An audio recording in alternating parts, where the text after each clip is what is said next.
Okay. Okay. Good morning, everybody. Number one, hi, I'm Sepha Kirshblum. Nice to meet your faces. I always like to start, especially a new series, a new concept, with the introduction that I think for me is my guiding light when I learn Tanakh and hopefully when I teach Tanakh. That I like to quote Nechama Leibowitz, who says you need to study Tanakh like it's a love letter from your lover and overanalyze every word. Why didn't he ask me about the thing he knew happened last night? But why did he wish me a good day if he knew today was going to be the day that this and this happened? And why did he sign it love you and not love always? And what, etc. So to study Tanakh through the eyes like that, like Nechama Leibowitz says, to overanalyze every word is twofold. Number one, it helps us appreciate what we really want to be doing here. And number two, it helps us really connect to the beauty of what Tanakh is. It is a love letter from HaKadosh Baruch Hu. We are so lucky to be able to have these minimum 5 books. We can debate the 24 as a whole, but 5 books that HaKadosh Baruch Hu wrote for us to dive in, to dissect, almost a journal of his, for us to really appreciate not just what he wants from us, but who we are meant to be. And with that as our introduction, how apropos that I know it's Noach, and we're going to get to Noach, I promise, but we have to start at Bereshit. We have to really see where it begins. So we're going to be doing, I don't want to say a survey, but we're going to really be trying to get a picture of from Bereshit through Noach of a bunch of different ideas today to help us build. Yes, Begadol, this will always be a Parsha and we'll have one idea, and don't worry, you'll walk away with an idea. But today specifically as we enter, especially because Bereshit and Noach just encompass so much. And then next week it's almost like a slowdown. It's like, oh, now we met the one, and now let's go slowly through the one and through his family. We'll take that pace with it, but I think today we a little bit have to keep God's pace and go into Bereshit in that way. So we're going to literally open up to Parak Aleph, Pasuk Aleph together. And we start Bereshit bara Elokim et hashamayim ve'et haaretz, right? And it's what a great koteret, what a great title, right? Because we're not yet into the creation, we're not yet into this development, but Hashem is letting us know in the beginning, God created the heavens and the earth, even though we didn't get to the creation of heavens and earth yet, right? And then pasuk bet, v'haaretz hayta tohu vavohu. Choshech al pnei tahom, beruach Elokim merachafet al pnei hamayim. And this pasuk I love. I love obviously every year in its own, but I feel like I'm not alone in the feeling that since October 7th, every Parsha just talks to you in a new way. It speaks to your soul and you understand it in a way you never saw it before. And Pasuk Bet is exactly that, right? I think it's what everyone has been feeling. The world is just a balagan. It's just insane. It makes no sense. The choshech al pnei tahom, and there's darkness everywhere. But the one root thing, the only thing that's steadfast is Ruach Elokim, is just there hovering around us. And then hopefully we felt on some level last week, not completely, but on some level, Pasuk Gimel, Vayomer Elokim Yihi Or, right? And then Hashem says, what is the first thing I need to create? Light, right? Which is an amazing phenomenon for us to think about. What was there before, right? When we say God created from nothing, right? Yesh me'ayin. A little bit it's confusing because it's not yesh me'ayin, right? What was there before? Darkness, And right? water. Say it again. And water. Excellent, right? And him, right? It's just like, when you say coming from nothing, right, it isn't nothing. There's choshech, there's water, right? And which that choshech is such a huge indicator of everything that's going to come, right? What a strange religion that we have. I mean, there's so many things of our strange religion. I always envision like, if I didn't know Judaism, which moment in our year would I think is the oddest, right? I'm not gonna lie, I think our Baminim might be at the top of my list. Like walking into a shul and like, oh, let me just take some branches and a lemon looking thing and just shake it around. Everything is weird, but weird of weird is that we start our day at night, right? The Jewish day starts at 6 o'clock today, is already tomorrow, right? What a weird thing. But God is letting us know from the start what was there first. choshech, right? And I think, again, we all felt to an extent on Monday, the English phrase, it's always darkest before the dawn, right? There's always that choshech first, and then vayihi or. And then pasuk daled vayar Elokim et haor ki tov, right? And God sees the light is good. Vayavdel Elokim bein haor ubein hachoshech, right? And that is going to be doing a lot. This vayavdel, this separation of concept, right? So he says, okay, I am going to separate light and darkness. Vayikra Elokim laor yom ulachoshech kara laila vayi erev vayivoker yom machar. Okay, great. So day one, we have this light and dark, right? And don't worry, I'm not going to go through all the days. I will go way faster and way further, right? And then Pascal, sorry, tell me your name just so I can learn everybody. Chantal. Say it again. Chantal. Chantal. Yeah. Right, Chantal helped us understand that it's not just light and darkness that's separate, but Vayomer Elokim yihi rakia b'toch hamayim, vayihi mavdil ben mayim l'mayim, and then begs the question, well, where'd the water come from? Right? You didn't tell me you created that. That's interesting, right? So day two is just this separation of the waters. Vayas Elokim et harakia, vayavdel bein hamayim asher mitachal harakia ubein hamayim asher me'al harakia, vayihi chen, vayikra Elokim l'rakia shamayim, vayi'er vayivoker yom sheni, right? And there is no kitov because he's not done, right? He has not finished anything, so nothing is yet, quote, quote, good. He just separated and made the heavens and the earth, right? Day three, we'll just go a little quicker, right? He then separates the waters even more, right? Right?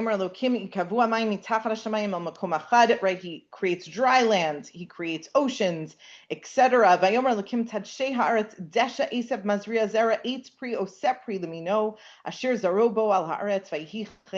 Right? So now things are going to start growing.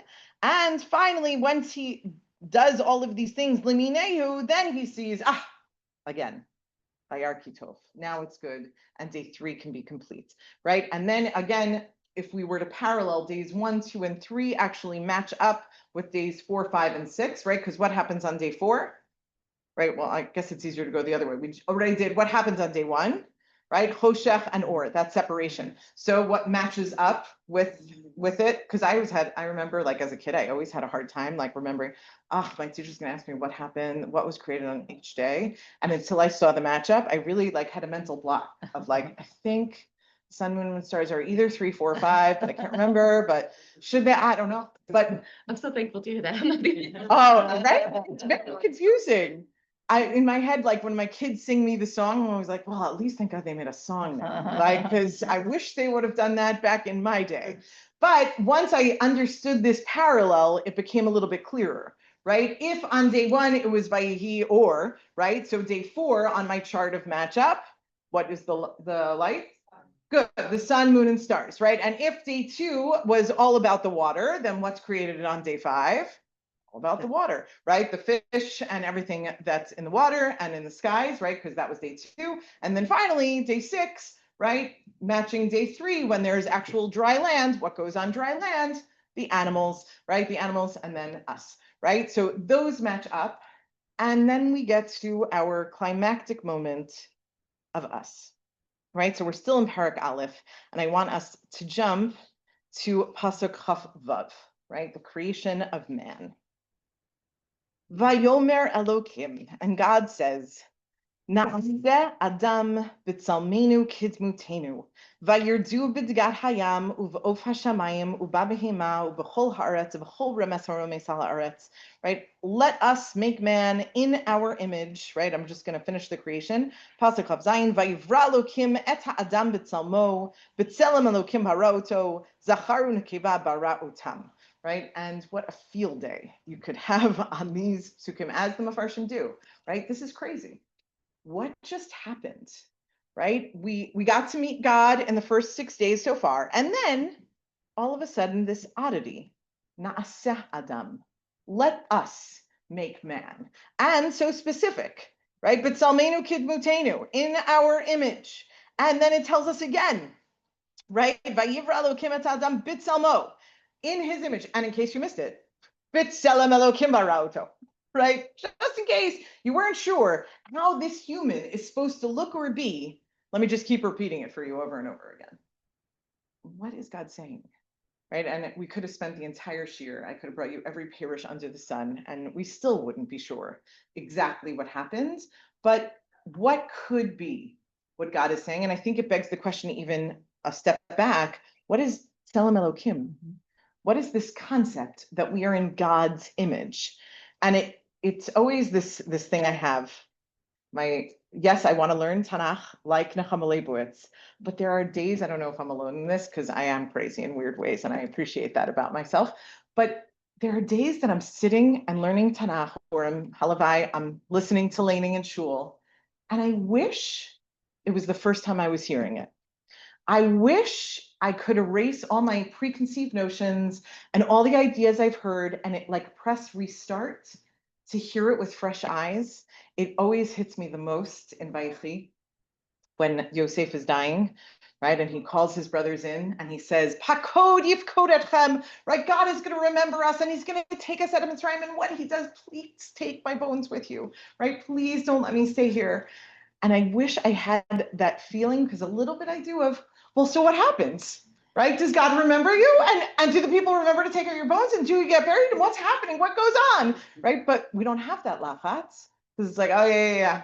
Well, next week we'll hear that we go into Shibud Mitzrayim. Oh, yeah. And then in like 3 weeks we'll come out. And I think there's a line that Moshe remembers his bones. Yep, somewhere in there. But it like loses something. I don't know if I'm the only crazy one, but like, Haval, right? And if I were to look at this pasuk as if I knew nothing before or nothing after, right? And I don't know the next piece of the story, and I don't know anything else about God except for the 25 psukim I've seen so far. What do I think God is saying to us? What do I think he means when he says, I am creating humans in my image? Well, what image do we have from the last 25 psukim? Creation. Excellent. Sorry, I don't know your name. Leslie. Leslie, right? So this concept, first and foremost, I'm a creator, right? What an empowering gift he just gave us. He said, what is the first thing I want out of humanity? Creators. I want innovators. I want you to see a need and fill a need. I want you to look at something and say, what's missing here and how can I fix that? And I want you to see things right after creation. What's the next thing he does? Over and over again? Vayavdel. He separates, right? And I think that's probably the hardest thing for us. I think there are people who are natural creators, right? Startup nation. We love the concept of innovation and startup. But I think humans have a very hard time with Vayavdel, of separating, because no one likes to be different.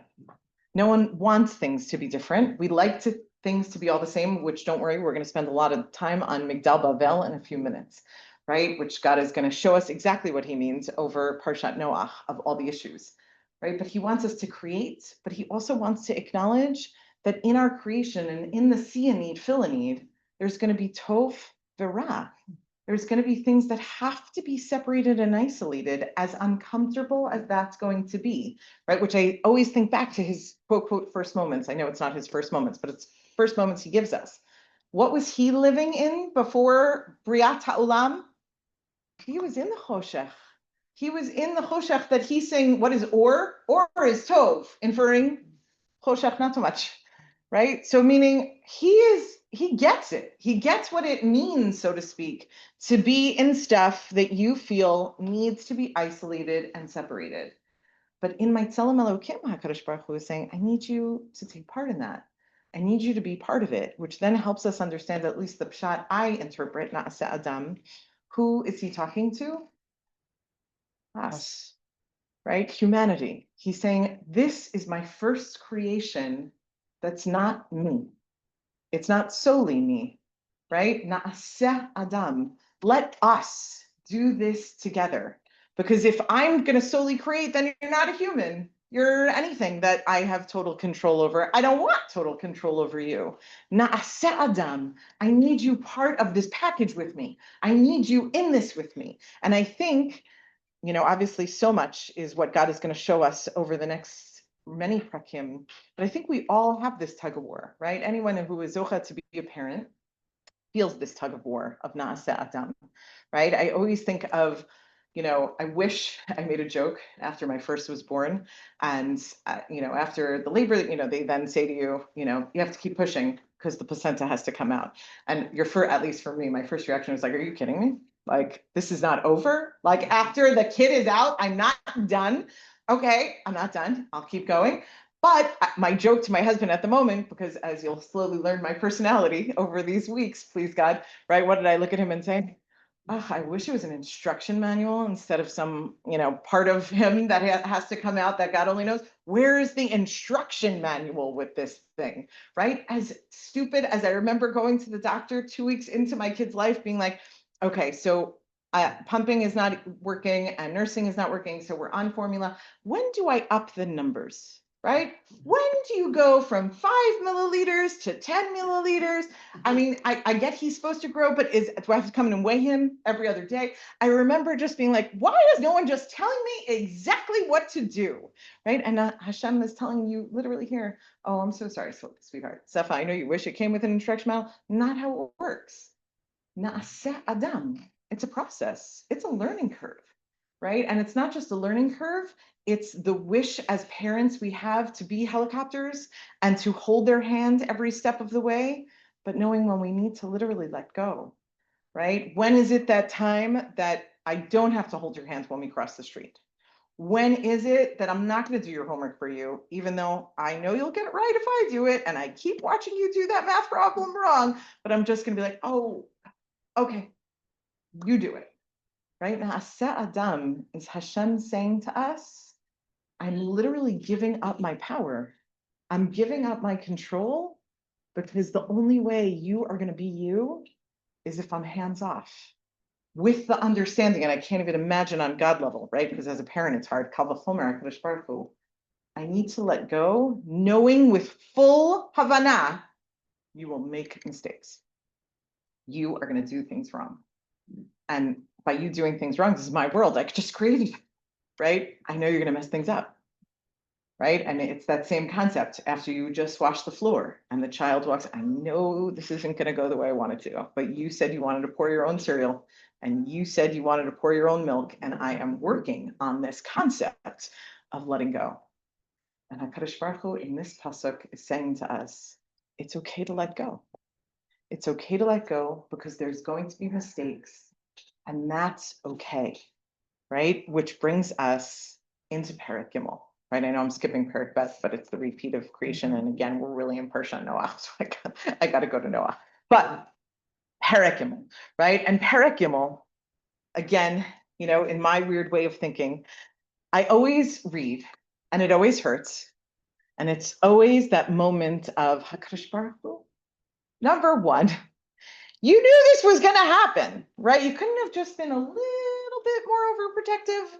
You could have just, when you say Ruach Elokim Merachafet is always just walking through the garden, right? You couldn't just walk through at that moment that Nachash wanted to talk to Chava. You couldn't be 5 minutes earlier, right? That concept of, and then you take it even one step further and you say, HaKadosh Baruch Hu, if this is your love letter, and this is your book of a journal to tell us everything you did, why'd you want to tell us this happened?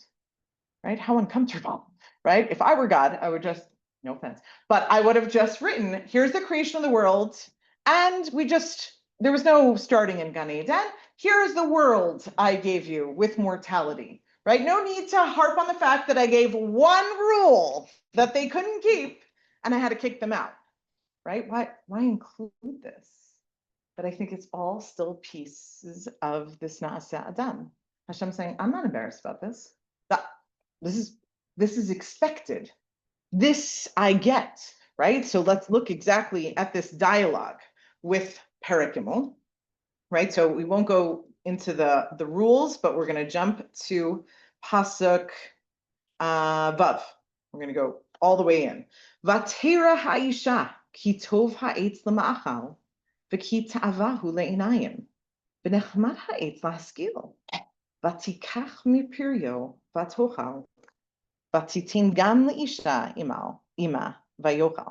Right? She sees this tree that looks good to eat, and it's a desire to the eyes, and it's beautiful, and it looks delicious. And then she eats and she gives to Adam to eat. And again, right? Because we have no idea age. They're what, a day old, right? But if I'm understanding this concept of being that parent, I always envision this scene, lahavdil, as my 4-year-old, if I left a bag of marshmallows on the table, and I said to him, right, like that study that people do, right? And I say to him, oh, sweetheart, these are for school tomorrow. We are not allowed to eat them today. They are for tomorrow. I told your brothers also, no one's allowed to eat from the marshmallows. And then I leave the room, right? Mind blowing, right? But I abandon the room with the marshmallows on the table. And I actually can see my 4-year-old Ozzy, right, staring at the bag, just like Chava, just like, gosh, those look so good. Oh my gosh, and there's pink and white. Ooh, and then there happens to be a small tear in the bag. Oh, okay. If I see this small tear, I mean, my gosh, mommy might not know if I eat from that bag because there's already a hole in the bag. So I slowly open it a little bit more, and then a few come pouring out. So I quickly just take one pink, and then I bring one white to my 7-year-old brother because like I worship him and I want to make sure he is always thinking I'm awesome, right? So I bring him the marshmallow and we eat the marshmallow. And again, as the parent, do you really blame the kid? I know I'm me and I know I would be upset, but I also hope me wouldn't have left the marshmallows on the table and said, don't eat those. That's the line of don't think of the pink elephant in the room, right? Seriously? But it helps us understand God's response, right? What happens? Pasuk Zayin, Vatipachna einei shnehem, vayedu ki erumim hem. Right? What's the first thing that happens? They realize that they're naked. Vayitperu alei te'ina vayasu lahem chagorot. And the first thing they do is then go take tree fig leaves, which are beautiful, I have to say, right? Those tree fig leaves are stunning, and they try to make them into some version of clothes. And again, what a logical reaction of that child's brain of how can I cover up the mistake, right? I can just see my little kid taking tape to try to close the bag, right? Mommy won't know that I opened the bag if I just put some tape across the opening. Okay, but then what does God do? Pasakhet, vayishma'u et kol Hashem Elokim mitalech bagan. And they all of a sudden hear the voice of Hashem walking in Gan Eden, right? What a weird phrase also. The voice is heard walking, okay. Vayitchabei ha'adam v'ishto mipnei Hashem Elokim b'toch etz hagan. So they hear him coming, right? And again, so that 5-year-old, they hide, right? Oh, mommy's coming, daddy's coming, right? Let's hide. Vayikra Hashem Elokim el ha'adam. So God calls out to Adam, and such a soft, gentle tone, Vayomer lo, Ayeka, where are you? Right? And it was so interesting. I was learning it with someone the other day, and they were like, how do you know it's a soft tone? Like maybe he's screaming, Ayeka, right? Where are you? And I said, you know what? The reason I don't think so is because all of us in that moment, if we're mad, right? I never say, come down here. What's the first thing I say? Ozzy, come down here, right? You call that child by name. And you know what's even more magical? It's the only time I don't mess up a name. You know what I mean? Like if I just need something, I will go through every child's name until I get the right one. But if I'm annoyed and I'm yelling and I want that child in the room right now, somehow I get the name wrong. Then I was like, wow, that is like a hyper focusum of interesting that then I don't mess it up, right? But God doesn't say, Adam, where are you? Right? It's no name. And that's why I feel like it's this soft tone. Sweetie, where are you? Right? Pasuk Yud, Vayomer, right? And such an innocent 5-year-old or 4-year-old response. Vayomer, he says, oh, et kocha shamati bagan, vayiraki eromanochi ve'achabe. Right? I heard you coming.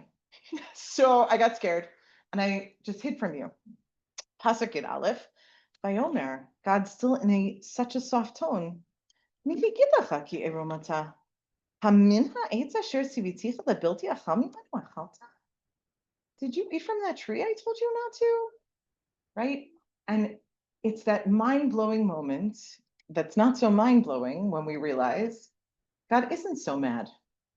He is not uber mad yet because he expected this, right? It's inevitable almost that humans are going to make mistakes. So God isn't embarrassed to put the story in because he's not embarrassed that this happened, so to speak.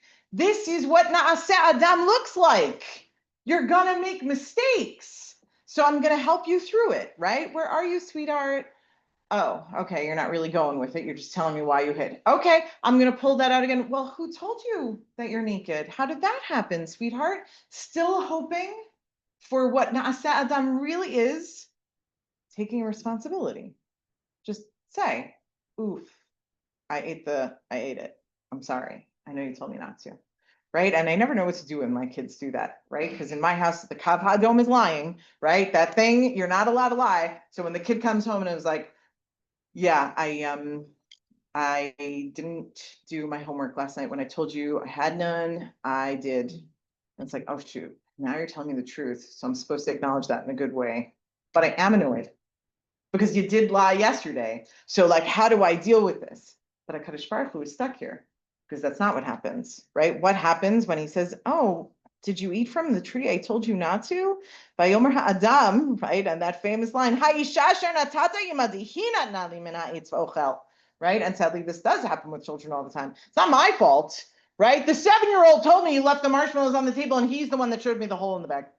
So it's not my fault, right? But now HaKadosh Baruch Hu says, oof, okay, message not received. Let me try her. Right? So he goes to her. Vayomer Hashem Elokim li'isha. He goes to the woman. He says, Mazot tasit, right? With a little more annoyance, right? A little more frustrated, but not fully mad yet. Right? What have you done? Vatomer Isha, and the woman says, Hanachash siyani v'ochel. It's not my fault either. That snake, he did it. Now just says, oh, okay, siyanu. Right? Not my best teachable moment. So Hashem then gives everyone their punishment, kicks them out of Gan Eden.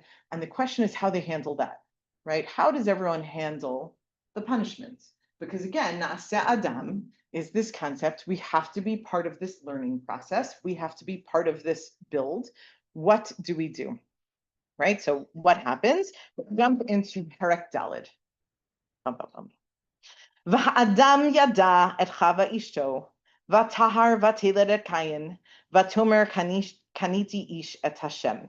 Now, Melissa will know when I say this. This is by far my favorite story in all of Tanakh. Kayin and Hevel is magical.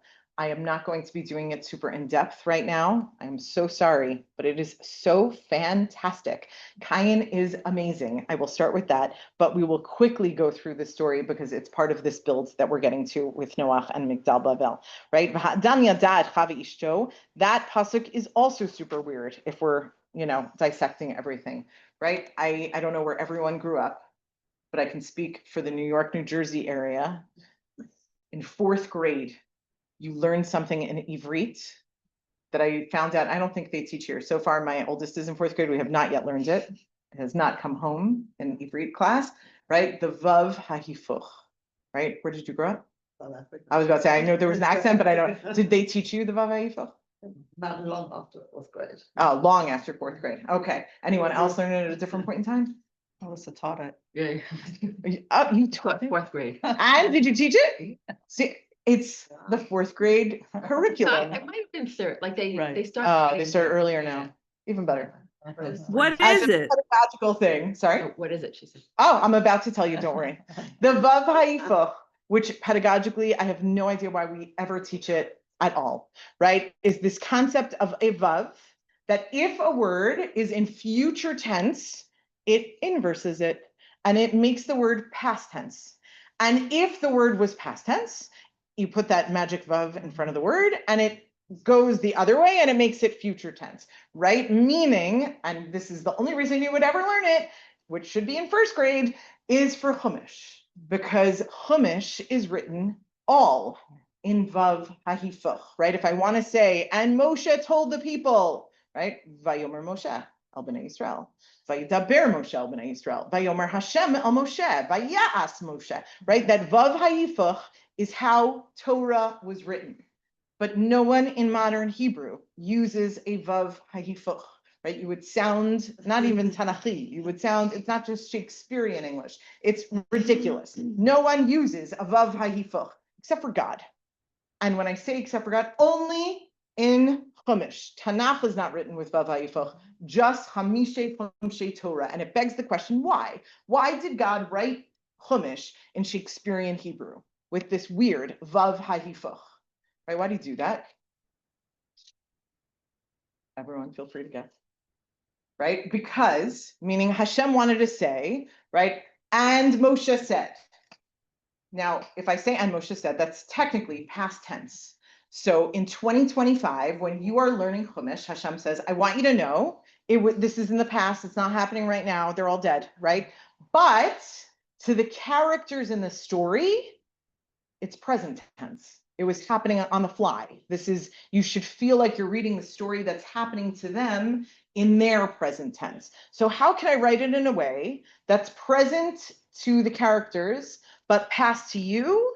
I'll write it in this weird lashon of past tense, of vav hayifuch, which is why there are very few psukim in Chumash that aren't written with a vav hayifuch, which is example 1 of Perek Daled Pasuk Aleph. V'ha'adam yada et Chava ishto. Biblical Hebrew should have been written. How would it have been written? Vayeda ha'adam et Chava ishto. And Adam slept with his wife Chava. So if I say logic says we read Torah, with it being present to them, past to us, why would God write any pasuk like this in regular past tense? Because what does he want us? It was past not only in 2025, but it's past tense to the characters in the story as well, right? So v'ha'adam yadat Chava ishto, the Torah is letting us know that's not right now. That happened before, right? Adam and Chava were together, not here, but back in Gan Eden. Cain and Hevel were born, literally, quote, quote, yesterday, right? They were born in Gan Eden, which also helps us understand the punishment, right? It's a punishment to Chava to understand that labor is going to be hard and all of raising children is going to be hard because I experienced something better, right? I know what it's like to not need an epidural. I know what it's like to not wait 10 months till the baby actually shows up, right? It's that concept. So Adam and Chava were together back in Gan Eden. Cain was born there, and she names him Kaniti Ish et Hashem, right? I acquired man with God. And you're based on our Naaseh Adam, right? You're like, oh, yay, Chava, you're getting it. Shetufim anu imo, right? Now you're understanding what this collective action is, right? You need a mommy and a daddy and God to be able to make this human. Naaseh Adam, you did it. Kaniti ish et Hashem, right? I made this man with God.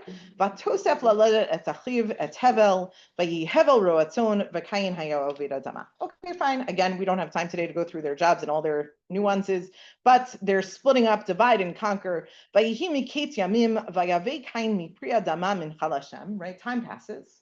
Cain comes up with this beautiful idea, right? I'm literally getting fruit from a tree that God helped me make. Oh my gosh, I should say thank you. I'm going to give him a gift, right? Mincha is a gift. Great. The Hevel, hevi gam hu mibchorotzono umechal vehen. Hevel's watching this, and he's like, that is a great idea. I too am going to give God a gift, right? From the fattest of the sheep, from the best, from the first.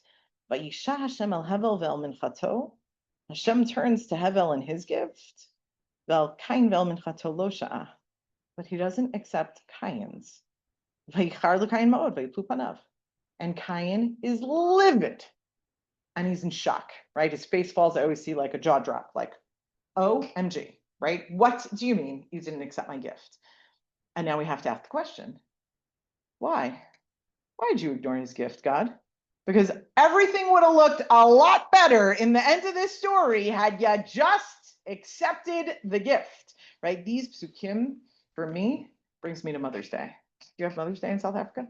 I was about to say, I know here it's not a thing, but I always envision Mother's Day, right? I realize it's Mother's Day. I run to the Makolet. I grab a Duncan Hines brownie mix because I hate to bake. I throw it together. I throw it in the oven, and my sister is watching me, and she's like, oh my gosh, It's Mother's Day. That's such a great idea. But mommy loves, gorgeous vanilla cake with this beautiful fondant ice cream topping. And she goes all out and she brings this stunning cake. And the two cakes are on the island when my mother gets home from work. And what would any good mommy do? I hope. I'm putting you on the spot. Take a bite of both. Yeah. You don't want to eat the rest of the Duncan Hines brownies? Don't. You can bring it to work tomorrow. But take a bite. Kadosh Baruch Hu. Nasa Adam, right? You wanted us to do this. What's going on? Why aren't you accepting this gift from him? Right? And part of it is in his response, right? Vayichar l'Kayin ma'od. Kayin is livid that God didn't accept his gift, which helps us understand that God is showing us a piece that we don't often get to see, right? Hashem is saying, look what I see. Why would anybody ever be livid if their gift wasn't accepted, right? If I give someone a gift and they toss it or they ignore it, I'm not angry in my first reaction. Give me 3 minutes and I'll get angry. But in that first knee-jerk moment, I'm hurt. I'm sad. I'm rejected, literally. But not Kayin. Kayin's mad, right? Because what motivates someone being angry in that moment? That gift wasn't about you. It was about me, right? I wanted you to look at me and be like, I know, I'm awesome. You're welcome, literally, right? And Hashem is saying, that's not what I'm looking for. If this is going to be a teaching hospital, so to speak, right? If you are learning on the job, Kayin, then let me explain.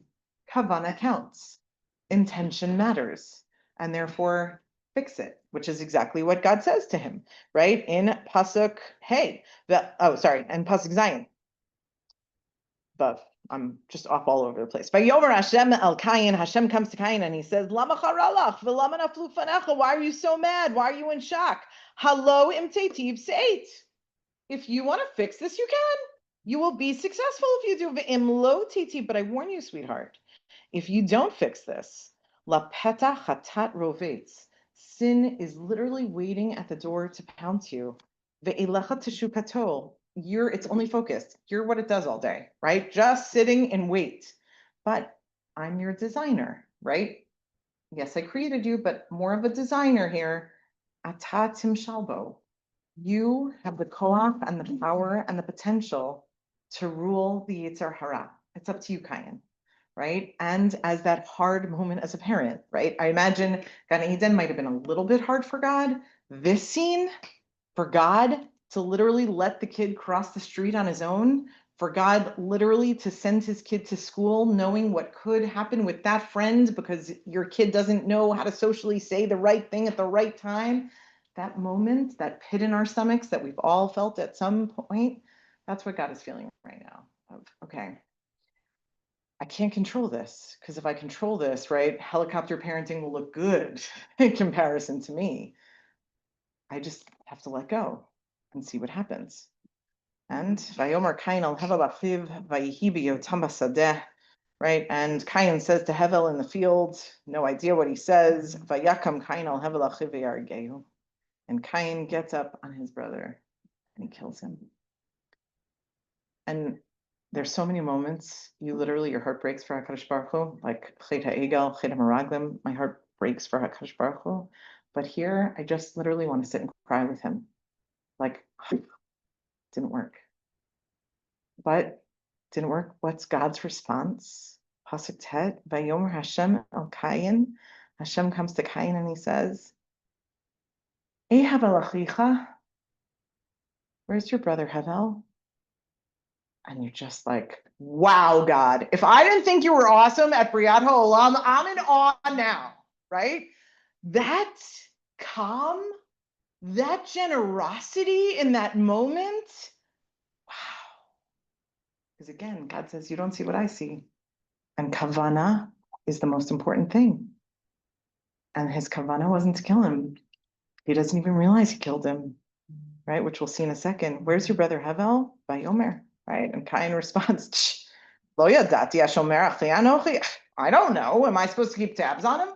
I don't know. I beat him up. We had a fight in the field. He's bleeding. He's lying down. Whatever. I left. I'm sure he's gotten up and left since then. I've moved on. Let's move on. And then God's like, oh, literal teachable moment. I have to explain. I have to explain what he did.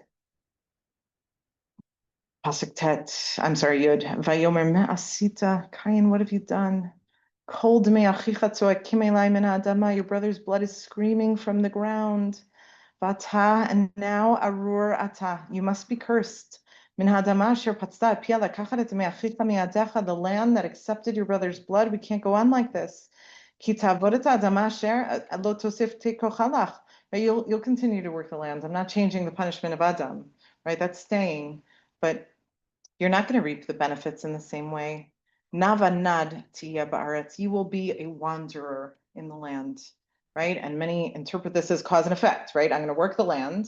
My cucumbers are going to be the shvach ones that are left over at the bottom of the box from the makolet, right? And therefore, I'm going to move on to the next area and hope to start a new field of beautiful cucumbers a mile away, right? And in theory, it's a really nice punishment. Right? In theory, for committing the first murder in world history, this is really generous of God, right? And what does he say? Pasuk Yud Gimel, and again, there's always so many ways to interpret. I'm going to go ban here. Vayomer Kain al Hashem. Kain responds to God, and he says, according to Ramban, Gadol avonim, and so, oh my gosh, I didn't realize my sin is too great to bear. Right now that I understand the guilt, this is overwhelming. You're right. Kick me out of this land. Hide your face from me. Don't look at me, right? I'm too embarrassed. And Magiali, I will be a wanderer in the land. Once other people understand what you just explained to me, what are they going to assume I deserve? Death. Someone else is going to kill me, even though you didn't, God, right? I don't know why you were so nice to me, but you don't feel I need to die, but someone else will, right? Vayomer lo Hashem, so Hashem responds and he says, Lachain, therefore, kol horei kain shabatayim yukam. Anyone who tries to hurt you, I'll protect you for 7 generations. Vayasem Hashem lekain ot lebilti akuroto komotzo. And he puts the sign to protect him. And it begs the big question, wow, that was really nice. It was a really, really nice punishment to start. And now you're giving him an extra protection, and it gets even stranger in Pasuk Tet Zayin. Vayetze Kain milifnei Hashem. So Kain leaves this conversation from God. Vayeshav be'eretz Nod kidmat Eden. Right, beautiful play on words. He lives in the city of Nod, Nad Vanad, in the east of Eden. But then Vayeda Kain et ishto. Kain sleeps with his wife. Vatahar, she gets pregnant. Vatilet et Chanoch. They give birth to a son they name Chanoch. Vayihi bona ir. And then he builds a city. And he names the city after his son, Chanoch.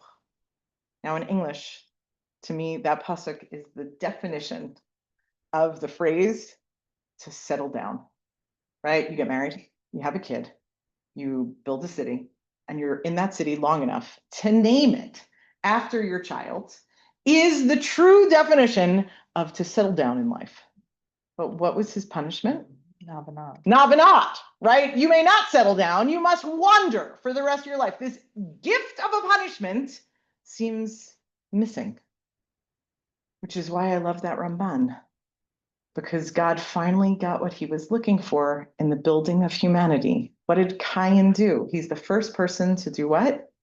Shuvah. He's the first person, and we use the term so lightly, especially coming after Yamim Noraim, right? Yes, Shuvah is al-chet shechatanu, but the most important part is the actual vidui, that busha, that embarrassment, that responsibility, that ownership of saying, Dol avonim, and so. And who did he have to look in the eye and say that to? God.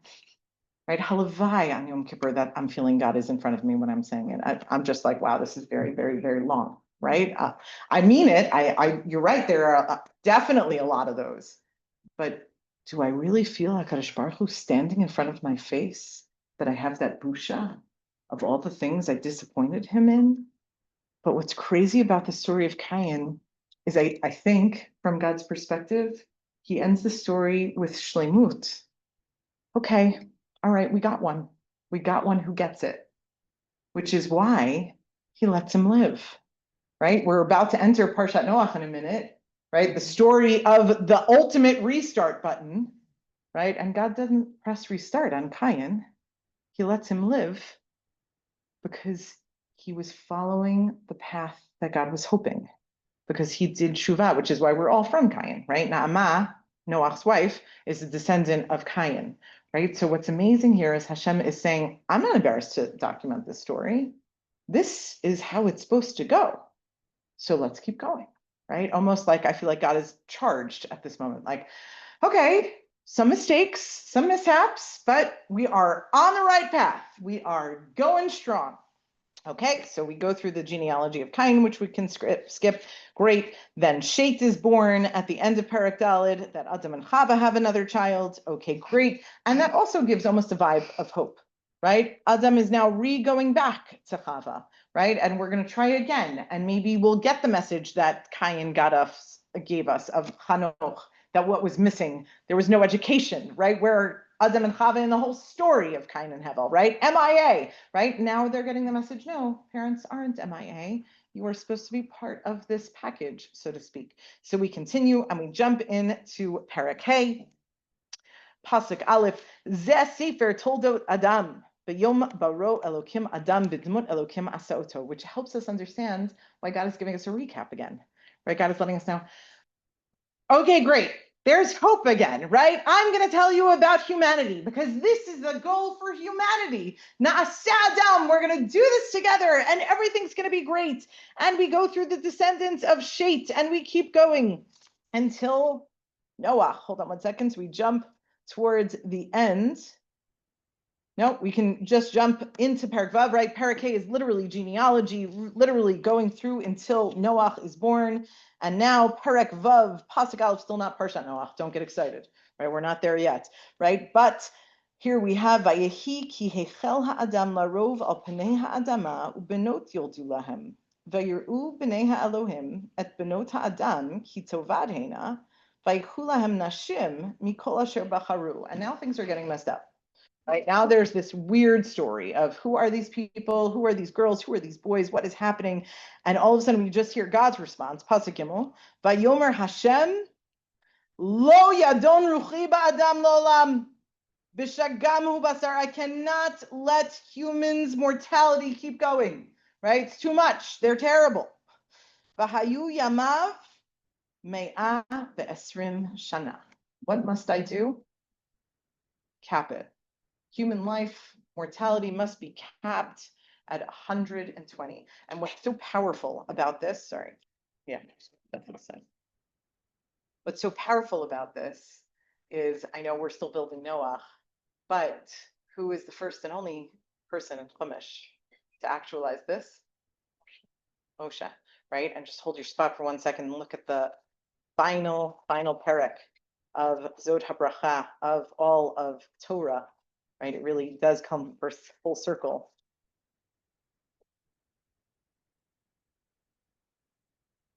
Perek Lamed Daled,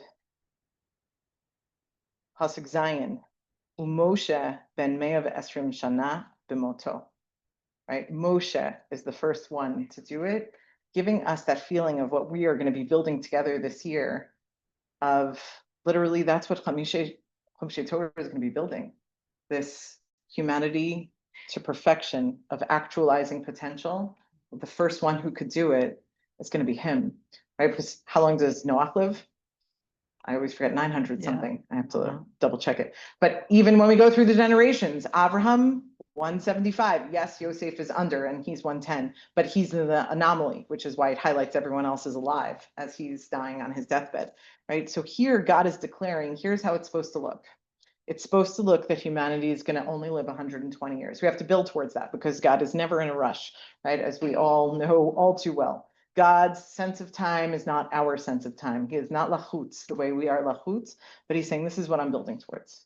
I'm going to get to a place where Na'aseh Adam looks that the human can do it, that the human can reach his potential and be who he's supposed to be, and he can do it in the span of 120 years. That will be the gift, right? But I can't let humans live forever. etc., right? And pasuk hey, vayar Hashem ki rabatra at adam ba'aretz, v'kol yetzer machshavot libo rak ra kol hayom. And God sees that humans are just obsessed with doing horrible things all day. Vayinachem Hashem ki asa et adam ba'aretz, vayatsev alibo. Right? He is so sad, right? He regrets it. It's sitting on him, right? And I am blessed with 3 children, but my oldest is a whopping 9. But I read these psukim, and if Adam and Chava were our toddlers, right, where do I think God is at? Because I may not have yet of my own, but I have taught this age bracket many a time, right? We're now in the tween years, the tweens and the teens, right? Those moments where you're just like, oh my God, I'm so done, right? Oh my gosh, how could I have said the same message over and over and over? And it's not just like the little kid who just didn't hear me or just wanted to do something different. It's like spiteful. There's a lahachas, right? Parsha Noach, we're going to enter into the teen years of what humanity looks like, right? So Hashem says, I can't do it, but Noach matzachin bein Hashem, right? And it's almost like it ends. Parsha Bereshit ends with that Vayehi Or, right? It sounds pretty dismal and choshech. Hashem says, but I see one. I see one. And as the creator and this idealistic dream of Naaseh Adam, there's one I think who can do it. So let's see what happens, right? We jump into Parshat Noach. I have till 10:10, right? Not 10. Okay. I was like, oh, I don't think 7 minutes is going to cut it, but 15 I can do. Okay, Pasuk Tet, Ela told of Noach ish tzaddik tamim haya b'dorotav, right? Noach was tzaddik tamim in his generation.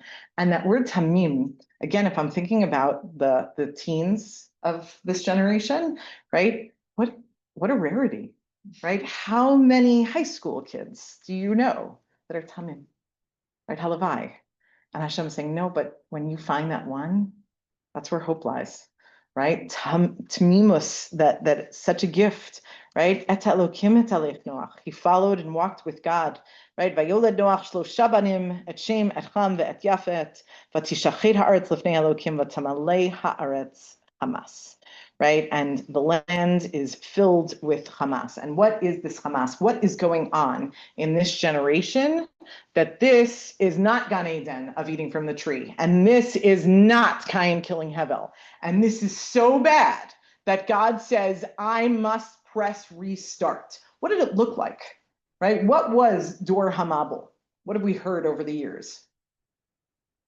I was going to say, again, I could have brought you all the Mefarshim, but I feel like we have heard most of these ideas, right? The true definition of Hamas is, say it again? The Geneva. Excellent. Gezel, right? Stealing, right? This concept of, I don't really care what you think is yours and what the rules should be.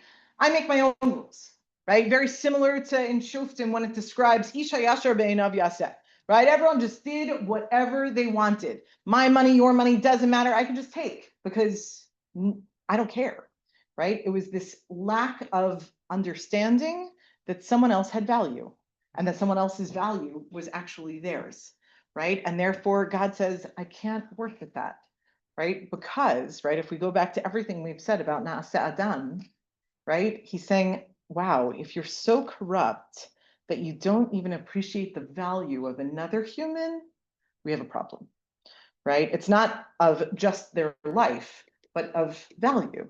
Because Naaseh Adam means see a need, fill a need, right? See what's lacking and do it. See what you can work on and fill it. And Hashem says, this so self-absorbed, this so obsessed with no one else is important, that can't work, right? Which brings us to the Mabul, which ultimately we're building towards the Dor Haflaga. Perek Yud Aleph. Right, so I'm sorry, I know I skipped most of Noah, but I think also in general, that's a story we're probably most familiar with. And I think we all know what went wrong and why God has to press restart. So Pasuk Yud Aleph, here is the interesting one. Vayihi kol haaretz safa achat udvarim achadim. The entire world, entire land, was one language and very vague, ambiguous, dvarim achadim, of oneness, something oneness we'll go back to. Pasuk bet, vayihi benasa mikedem, vayimtzu bik'ah, be'eretz shin'ar, vayeshvu sham. So they all, it seems like a unit, travels, right, all the way, and they find this bik'ah, right, which is funny in and of itself, in the land of Shinar, and they settle there, right? Because as we know, they're going to build this migdal, right? And I always think, like, if you're going to build a migdal, the bik'ah is like a really dumb choice, right? Like that's an extra few months of work, right? Like I don't know, I guess they worked much quicker than our workers always work. But like when you say 6 weeks and it's 6 months, right? To them, it's just like, if you chose a har, you would have saved a good month and a half, right? A bik'ah just makes the work so much harder. But seemingly that's not the issue. Pasuk Gimel, vayomru ish el re'ehu. Right, and what a beautiful phrase. It doesn't even say ish el ish acher, but ish el re'ehu.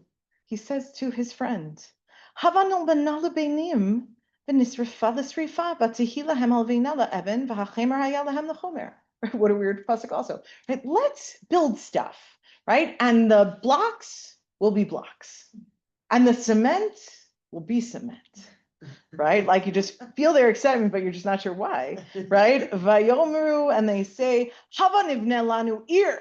Let's build ourselves a city. Umigdal v'rosho b'shamayim. Right? We're going to make a ladder, some sort of tower, right? That its top will be in the heavens. V'na'aseh lanu shem. And we'll make for ourselves a name, penafutz al pnei kol haaretz, so that we're not like lost in this land. Right? And if you just read Pasuk Daled, especially after everything we've said, I feel like I would be God's cheerleader right now. And I'd be like, oh my God, look at them. They're amazing. They talk to each other like friends. And they're all in this together. And this is amazing, God, right? Like, yay. And what happens? Pasuk Vayired Hashem ler'ot atayir ve'et hamigdal asher benu bnei adam. So God comes down, checks out the scene, right? Because I was his cheerleader and he was like, okay, it's like Sepha's telling me to go down, right? I'm going to go down. I'm going to check this all out. Pasuk Vav, Vayomer Hashem, hein am echad, v'safa achat lekulam, v'zeh hachilam la'asot, v'ata lo yibatzer mehem kol asher yizamu la'asot, hava nerda v'nivlasham svatam, asher lo yishma'u ish svat re'ehu. And you're just like, wait, what? You don't like this? This is bad. This is bad. And this is so bad. You are literally going to make everybody speak a different language so no one understands each other. So it all goes to pot. I'm just like, wait, what? What is wrong here? What is God unhappy with here? Right? And he's clear. He told you, right? There are times you're never sure what God is actually upset about. But here God is explicit, right? I'm going to read it one more time. Hein am echad v'safa achat lekudlam v'zeh hachilam lasot. Can't be. Not one language, not one mindset, not all together on this. That's the problem, right? Because there are definitely tons of mafresh, they're like, oh, well, it's because they were building this migdal to get to God, to get to the Shamayim, either to fight with him, to be stronger than him, to be something fighting, and therefore that must be the sin that God comes to destroy. But God doesn't say that's what's bothering him, right? Nope, not his issue. Go ahead. No, go. I mean, just to play devil's advocate. Please. Hein anachad Sepha is what you're focusing on. I think the Parsha would be focusing on the zeh. So they're one unit, and this is what they're focusing on. What's the this? That would be the problem. That Rosho Bashamayim, Rizal, that those would be the words that they're. Excellent. So I can definitely see it with the question mark focus there, meaning like, oh, we were so close, but they missed the boat on what they're focusing on. So I actually originally thought that, but then my issue is, okay, if that were true, then what should God have done? Like I totally get a punishment and I get redirecting, but the Sepha Achat and the Dvarim Achadim in theory is a good thing, right? Based on that interpretation of the pasuk, I love that they're of one mind and I love that they're of one language, but I just don't like where they're going with it. So I have to break that up. But instead is what's the punishment? that their Exactly. languages are lost Mhm. and they're no longer all on the same page. So it's just like, oh, well, if you thought that was the best way to get to whatever goal you were hoping for, that you should have kept and help them redirect in some other way, like break the Migdal. Like, let that not work. I don't So understand. oh, yes. Like, where is the voice coming from? Yeah, sorry, so sorry. Yes. Abby, right? Yeah, I'm confused. I don't understand. Which part? Well, first of all, I couldn't hear half of what the person said in the room, Oh, so I'm so that might have sorry. helped. And then Okay. you were agreeing or not agreeing with it, so I'm just like totally confused. Oh, I'm so sorry. Thank you. I'm gonna clarify right now. Right. So she brought up Rachel, right? Rachel. I always do that when you know one name. Okay. Anywho, so if you look at the pasuk where God's responding, in pasuk vav, Vayomer Hashem hein am echad v'safa achat lekulam v'zeh hachilam la'asot. Right. So many mafarshim say that in theory he's upset with what they're building. Right. He's upset that if you're so united and you're of one language and you're all on the same page of something, right? This is what you're choosing to do with your unification. You're going to build this tower to fight with me, right? And therefore the Mefarshim say that was the mistake. That was the sin. That this was their goal, and therefore God is annoyed at that, and that's why he punishes them. But personally, to me, that was always lacking because it's such a strange punishment then. Because if God is actually happy that they're of the same language and they're all of a unified front, then just break the Migdal. Don't make the punishment that we all speak different languages and don't agree with one another. Does that make sense? Yes, Great. So that's where I'm at, meaning mitzidi, that's my issue with the mafarshim. No offense, not in a kavod way, right? But it's always been a challenge for me to swallow that pshat, because why is it then the punishment goes against everything we thought God would be happy with, right? So therefore, what is God unhappy with? What is the problem here, right? And if we go back to that line, I want us to focus in that opening line, Pasuk Aleph, Vayehi kol haaretz safa echad udvarim achadim, right? Humanity was only speaking one language and was completely unified. And what's interesting is the Mefarshim there, right? The Mefarshim that rip on them here, it's actually the Netziv that says it so powerfully and beautifully. He says, we actually see this through history all the time, of a nation that's of one language and of one mind. And when they are so hell-bent on their nation and their mindset, what do they believe of anyone who disagrees with them? Right? Yeah. Sadly, we know all too well what happens in those parts of our history and world history. And that's what the Netziv says was the problem, right? Because it's actually the Midrash that says when they were building the tower, right? If someone fell down, they'd move on quickly. It was like, oh, okay, like we'll replace him quick. But if a brick fell down, oh my gosh, we lost a brick and we're gonna have to start again and build another brick. Oh my gosh, because they were so unified on the building, but the value of humans and the value of each other didn't have the same power. And therefore, all of a sudden we go back, hopefully to pull it all together, a full circle of Na'asa Adam, right? Hashem is pretty much saying what I think is, at least for me, very hard halachically many times, of the phrase lo b'shamayim, right? Things are not meant to be God, right? There's that incredibly famous Gemara of what is the halacha and the debate of the halacha. And, you know, I always forget, but I think it's Katrin that actually like reenacts it. Has anyone gone to Katrin where they have it on the wall? It's an amazing thing. When you do birth rate so many times in your life, you've been to all the like tourist places. So they have on the wall this debate, you know, I apologize that I didn't bring you the Gemara on it. Therefore, I don't remember who was the debate between two fighting, right? And say it again. He could be Yoshua. Thank you. And he says, if I'm right, let the river go the other direction. And the river starts going the other direction. And if I'm right, the wall should cave in, et cetera, et cetera. But what's the end of the halachic discussion? The bat kol. The bat kol comes down saying, lo b'shamayim. Even if he's right, even that, if that's the ultimate truth, this isn't mine anymore. I gave it to you. to interpret, right? Not only did I give it to you to interpret, I give it to you to mold and to shape, just like humanity, right? I always think, and I teach this to my seminary students all the time, because I think it's the most important message. Can I see your water bottle for a second? Mm-hmm. Anyone have a Mayadan? Anyone have any other type of water bottle? So close yet so far. So close yet so far. I didn't know if I was gonna go here today, so I didn't bring show and tell. But okay, I'm gonna use yours nevertheless. Never, okay. Okay. Okay, it can work. Oh, but Abby's not gonna see me. Okay, I'm gonna stay here, but we're gonna work with it.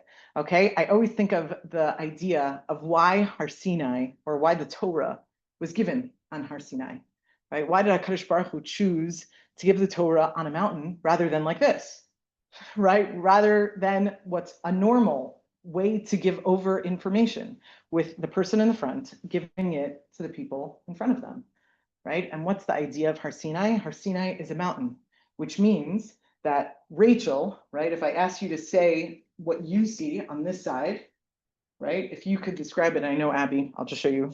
It's not just acting there, but. Oh, so sorry for anyone on the Zoom, right? If she's looking at it, right, she sees the word contigo, right? But I don't see right, it. you don't see the word contigo, meaning the concept of a mountain, the concept of a circle is the idea of multiple perspectives, but every perspective is right, even if they don't see the same thing. HaKadosh Baruch Hu is showing us this is literally our final story before we get to Abraham, right? Before we enter into the world of God choosing the one and the one family, Hashem says, I want you to see all the mistakes humans can make. And I want you to see all the pitfalls you can go to. But that's not what I'm hoping for. My goal in humanity and Torah u'mitzvot is na'aseh Adam. It's lo b'shamayim. It's not with me. I am the absolute truth. I do know that the real right answer for everything. But if I was looking for that, I'd make a world of robots or angels. I'm looking for you. I'm looking for you to find your derech, your safa, your way of contributing in this world. And that's where the harmony and the rainbow, literally and figuratively, are going to come from. When the world is, yes, ish l're'ehu, but with a value of creation, a value of hevdel, of acknowledging what's good and bad, and you figuring it out for yourself. Just like, yes, my kid could have a quote, quote, perfect life if I escorted him every day of his life, but he'd never be him, and he'd never grow up, and he'd never actualize his potential. And HaKadosh Baruch Hu was saying, not only am I teaching you the greatest parenting lesson of all, but I'm also hoping that each of you, even as parents, will grow to the Na'aseh Adam, actualize your potential and be who you are meant to be. Be'ezrat Hashem. So we will get to know Avram, he's God, next week. Nice. I would say Shabbat Shalom, but it's weird, it's Monday. Thank you. You're welcome. You're welcome. Like, where's the camera? I only. Oh, please. Overall, here, we have once again how I mirrored that in that last chapter. Excellent. I think parallel is perfect. Is how Coach Baruch was saying, like, It's very interesting. yes, it's that concept of this is a communal event. This is a communal concept. This is. You're next. Oh, yeah. Next time, it's closer to the microphone. It's that. It's that idea of like, ooh, like we need to work on this together. Yeah. So, okay.